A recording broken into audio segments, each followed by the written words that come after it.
It's game week, and Boyle's back.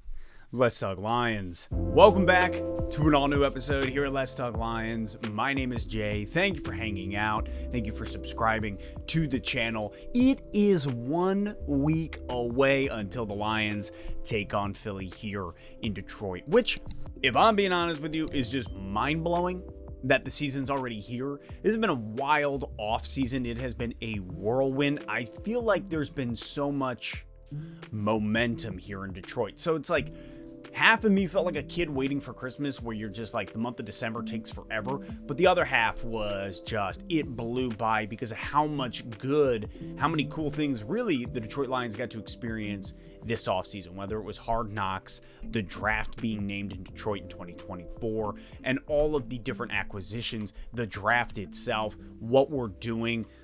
It's been a crazy offseason, and I cannot believe that week 1 is here this Sunday. It's wild and super exciting that it's finally here. Later this week, I'll throw out a brand new record prediction for the Detroit Lions. I put out my way too early record prediction before the draft, before all of the offseason moves, really before anything was going on, because it was just fun. It was something to do. But now that most teams are pretty established going into week 1, it's time for a new record prediction, to look at it, to give one last legitimate shot at what are the Lions going to do this year. So wait for that later this week. NFL's back, baby. Also, I will finish out this episode with my thoughts on Amazon's Lord of the Rings, Rings of Power, episodes 1 and 2, because, well, why are most of you here? Probably for that, really. I know you think you're here for Lions content, but you're not. Look behind me. But right now, let's talk about the backup quarterback position here in Detroit, because it has been a whirlwind of a week. I'm just going to say it. Just going to say it for what it is. If Goff goes down, we're screwed. We are absolutely screwed. Just my personal opinion. Without number 16 at the helm, the Lions will be SOL, period. We are SOL without number 16 at the helm. I mean, we saw it all off season, all training camp. Forget it. Last year, we saw it with Boyle at the helm, Blough. The whole thing has been a wild trip. And if Goff goes down, there's not a chance for the Detroit Lions. And I think that's something that we really got to understand, really come to terms with there. And thus the importance of a healthy, stacked O-line, a deep O-line. Last year, this whole offseason, training camp, you name it, like watching Boyle and Blough dog it out for that QB2 position was a tough thing to watch. It was not pretty. It was a little bit depressing all the time. You know, going to training camp and watching these two guys, I just sat there. I remember sitting there and talking to Dose of Dion later that day. I was like, bro, Boyle cannot be QB2. He just absolutely cannot be. And I think this is what it comes down to, is it was two QB3s trying to earn a QB2 position. That's all. And neither Blough nor Boyle really deserved to be QB2. They are both QB3 material at this point. And you and I, the coaching staff, the whole nation saw it on Hard Knocks. You see these two guys that, listen, I love Blough. I love him and what he offers as a human being. He seems like an awesome dude. But man, watching him out on the field, there were some throws that he made that our guys just dropped, especially in that game against Pittsburgh. Pimpleton dropping balls in the end zone. I mean, like, there was stuff happening that was not his fault. However, watching him as a whole, I just didn't see a QB2 in him. And then Boyle is a whole other thing, where I think the guy has a lot of raw talent, and he just hasn't figured out how to harness it yet. Just hasn't really gotten a grip on how to take that next step. And both of them disappointing. Both of them disappointing as QB2s. Thus why neither of them ended up being QB2 for the Detroit Lions. And now it gets a little weird, because roster cuts come out last week. Believe Monday or Tuesday is when they started. Monday night is when the roster cuts started. And Boyle gets cut. Boyle just gets flat out cut. David Blough initially makes the 53-man roster. Awesome. Congratulations. That's great. The next day, the Detroit Lions waive David Blough. So here's Boyle, who gets cut Monday night. Then David Blough, after making the 53-man roster, gets waived, but he's offered a spot on the practice squad. So here are the Detroit Lions that are saying, we don't have a QB2. No QB2 at the moment, and we're playing our first game in about a week and a half, 2 weeks. Not a lovely spot to be in. And then here we go and get Nate Sudfeld. I believe that's how his name is pronounced. Sudfield. Well, some dude who has been in the league for 7 years, played with Philly. He played in a total of 4 games. Really was like 2 games when you look at what he was able to do. But 7 seasons in the NFL, plays with Philadelphia. Just nothing really showing. He goes to San Francisco. That is where he just got cut. And there's nothing about him that I'm like, yeah, I'm amped about you. There's just not. Even like looking at his stats, I'm like, okay, like you played him 4 games. Look at what you did. There's nothing here. There's nothing here. However, the QB2's job, what Sudfeld's coming here to Detroit to do is to aid, to help Goff, to be a voice on the sideline, to see, different stuff going on. Then he can communicate with Goff. He's there for him in the locker room, in the film room. Obviously, that's the QB2 position, but if Goff goes down, can this guy perform? If Goff goes down, can Sudfeld get out there and help lead the Lions to a victory? Honestly, I don't know. I don't know if he can. Hopefully, we never have to find out either. But Sudfeld is your quintessential backup.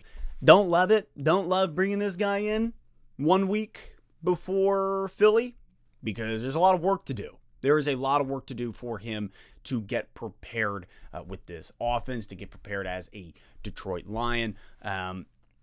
Wasn't my first choice for a QB2 for the Detroit Lions heading into the 2022 season. So this is where it gets a little bit more interesting. Blough, who had also gotten waived at this point, this is why we brought in Sudfeld. The Lions now have Goff, and we have Sudfeld.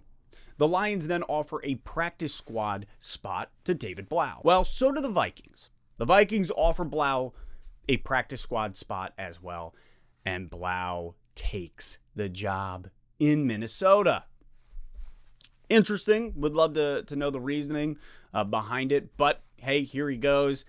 Blough's out of here. I thought we were going to have him as a potential, QB3, really where he belongs on the practice squad, but takes the spot out in mini, and here we are now. This morning, the Detroit Lions offer that practice squad spot to Tim Boyle. So, I don't know about you, but my neck kind of hurts from looking all over the place with this whole quarterback 2-3 shenanigans that we have been up to over the last couple days. So here we are now with Jared Goff as our starter, Nate Sudfeld from San Francisco as QB2, and Tim Boyle on the practice squad, QB3. Which, bringing back Boyle, the one good thing about it is knowing, like, hey, he knows the offense. He can actually take a lot of time with Sudfeld, really help educate him on what we're doing, really who the Detroit Lions are, what the offense, how the offense is run, all of it. Really be that guy on his hip to get him where we need Sudfeld to be. This way, Goff isn't worrying about that at all. That's not on his mind. It wouldn't even be. But this way, it doesn't have to be in the slightest. There's no pull to that. So Boyle can be there to really help get Sudfeld up to speed. But man, what a weird week for the backup quarterback position. And once again, Goff goes down. We're screwed. I mean, hopefully hopefully the coaching staff sees something in him that they're like, yeah, this guy's a better option than Boyle and Blough, because they didn't prove it. But man, what a weird circumstance of events going down here in Detroit in the quarterback room. So happy 1 week until the Lions take the field here in Detroit against Philly. With all that being said, let's talk about Amazon's Rings of Power. As a huge Tolkien fan, as somebody who loves Lord of the Rings, as you can see with the box set back here, as somebody who has read them, whatever, who goes deep into the nerding out world of Lord of the Rings. Honestly, great channel you should check out. It's called Nerd of the Rings. It's phenomenal. You want to know anything and everything about Lord of the Rings, about Middle Earth, about the... Go there. Now, watching the Amazon Rings of Power, here are my thoughts. Number one, the most important thing to do is really separate. If you could separate your mind from Lord of the Rings completely and look at this as its own new fantasy world, you might just enjoy it. You might just enjoy it because, listen, Lord of the Rings is just special. What Peter Jackson was able to do with Lord of the Rings, what he was able to accomplish, is once in a lifetime, man. That movie, that trilogy is just... it's the best. It's the best.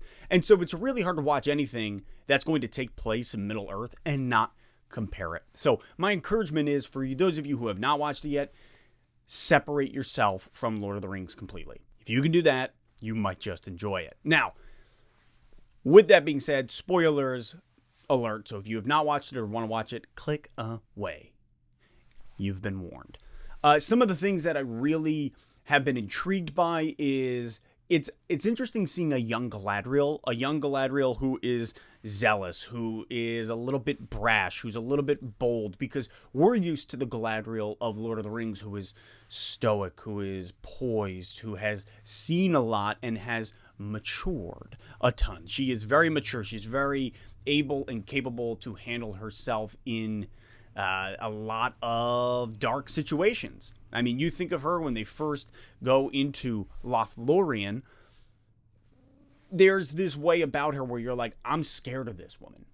Young Galadriel in the Rings of Power, you're not scared of yet. Like, there's this young mentality to her. She's so brash. She's ready for a fight.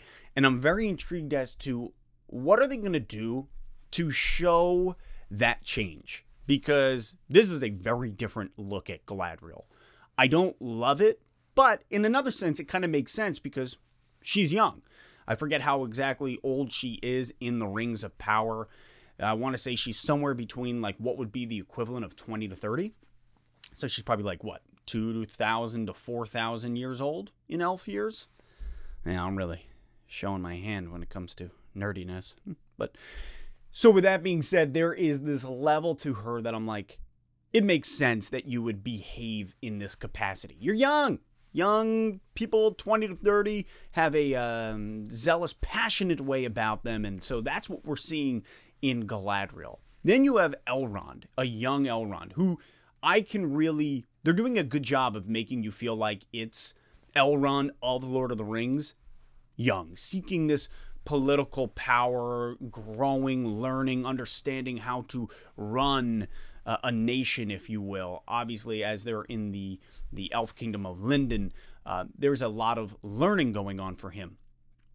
What I love is the portrait they are painting of his friendship with Durin. His friendship with the dwarf Durin has been really cool to see. That, like, I think it's a great way that they are pulling that Lord of the Rings friendship between Legolas and Gimli into this, of saying, here's another elf-dwarf combination of friendship that really is beautiful. It's a lot of fun. It's funny. It's a little bit, head-butting because the elves and the dwarves don't get along, but these two are unsuspected friends.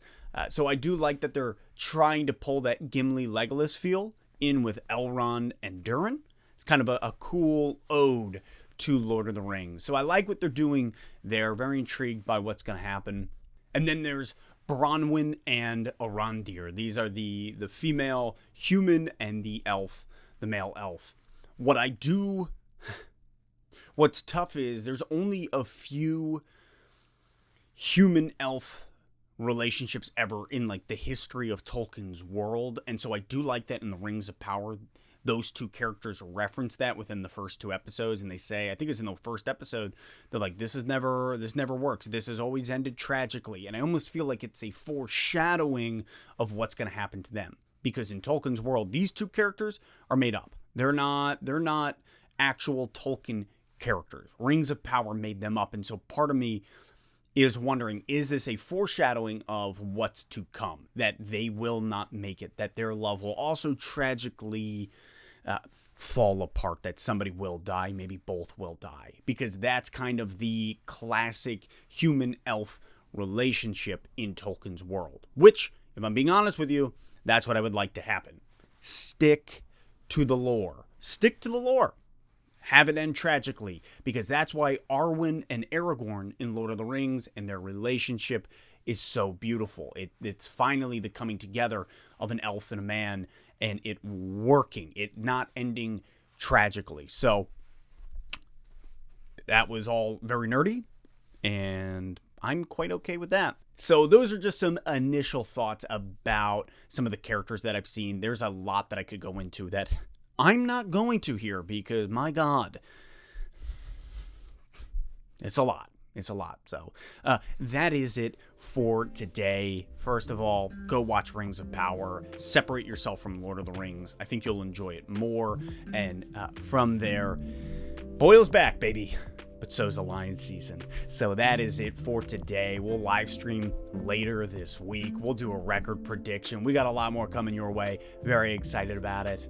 Lions, Philadelphia this Sunday. Get amped because football's back. I'll catch you next time on Let's Talk Lions.